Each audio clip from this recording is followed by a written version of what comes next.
G'day guys, I'm here in my Stacer 579 Sportster. It's got the 135 horsepower 3 litre Mercruiser stern drive in it. I had an issue recently down at the boat ramp, put the boat in the water and the boat failed to start. Essentially it just sounded like the starter motor was turning, however it wasn't turning over the motor. Decided this could be one of two things: either somehow the motor had stopped on a bald part of the flywheel where it wasn't going to engage with the flywheel and turn over the motor, or the pinion itself wasn't throwing out and engaging with the flywheel. To rule out the first one, I just chucked it in gear at the boat ramp and turned the motor over through the propeller. Tried again, no dice. And before I did all that, I gave the old trick of a couple of bashes on the starter solenoid there with a blunt instrument, and that didn't help either. So what I'm doing now is I'm just going to pull the starter motor out, and what I expect to find is a little bit of corrosion or something like that in the starter itself, which is preventing the pinion from throwing out and engaging on the starter motor in here. It's not that tricky of a job to do. There's a couple of 1/2-inch bolts that come upwards into the motor, yeah, so I'm just pulling those out now, and also this last electrical connection here. So just back on my last, guys. So just a couple of things you want to do before you go pulling out a starter motor is you want to make sure you've got enough voltage going through the starting system to ensure that you're basically giving your starter motor its best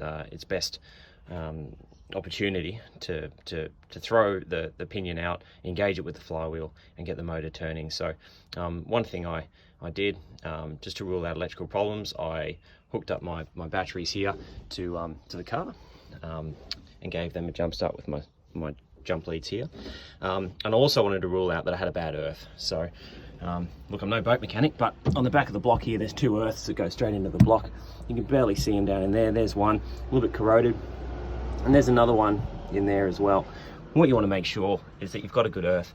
So to add an extra earth there, I just hooked up one of my jumper leads here to the block and then straight to the battery there, just to give it what is a third earth, to rule out the possibility that the current wasn't getting to where it needed to go. Furthermore as well, before you go ripping off electrical cables, disconnect your batteries, because these lines here are all live the moment you turn on your isolator switch, so make sure they're all off before you go diving in. Here we are, guys, another 10 or so minutes, and I've got both of those bolts out, and there's also an anchor point on the block down here as well. Can't quite see it.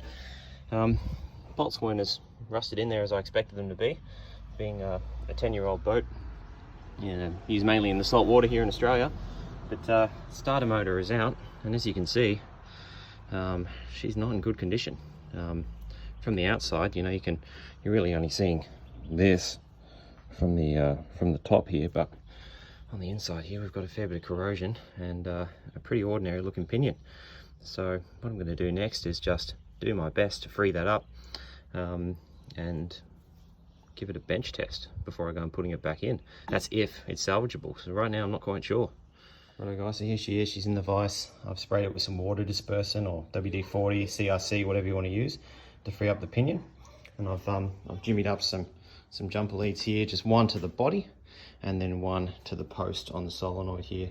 And I've also made a bit of a jumper wire here to act as my relay. I've got it hooked up to the wife's car, and I'll show you what we're experiencing here.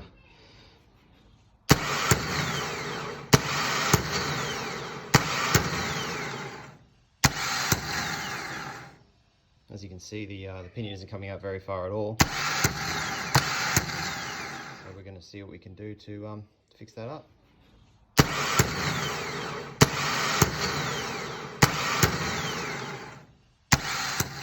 Righto, so to work out what's preventing my pinion from going far all the way forward, I've taken out a couple of screws here and here, and also there's a nut that lives on there to free up the terminal for the motor itself. Upon removing that, you have access to the planetaries, and there's a little protective plate, and it's simple as just popping this plate out, and there are the planetaries. Okay, now from here you're actually able to push your pinion forward. Okay, and it appears that everything is on this side is quite free. So, except we're still, as you can see, we're not coming out far enough. So, investigation continues. Righto guys, so I spent a fair bit of time trying to free up the old starter motor and had no joy. I ordered another one on eBay and then they emailed me saying that they couldn't deliver it in a reasonable amount of time. So I went back to the starter motor and I thought I'd see what I could do here locally in town, and I've gone and passed it through the fence to old Ron here, who runs Stewart Starter and Alternator Service, and we're going to see what Ron can do for me. Never passed a starter motor through a fence in a random house in the back of Townsville before, but who knows. Righto guys, so here we are, we're back. I've got my starter motor back from the repair place, and as you can see, he's cleaned up some of the rust here, and my pinion comes all the way out again. Alright, now I probably could have done this myself, but it would have taken me a hell of a lot longer than it took him, and he's the expert, so I'm pretty happy with this. It cost about a quarter of the price of replacing it, and yeah, I figured it was worth a shot. So here we go, I'm going to chuck it back in and give her a test fire. Okay, we got the starter motor back in. Just pay attention guys when you take the cables off that you put them back where they're meant to go. Otherwise your starter probably won't behave the way it's meant to. Take a photo before you pull anything off. Kind of helps. Here we go. Okay guys, here we go.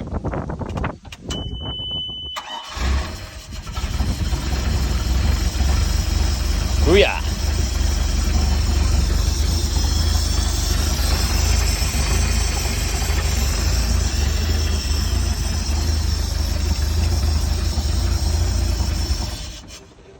Thanks for watching guys. If you have any trouble or you want any help, shoot us a comment or something like that, and I'll do my best.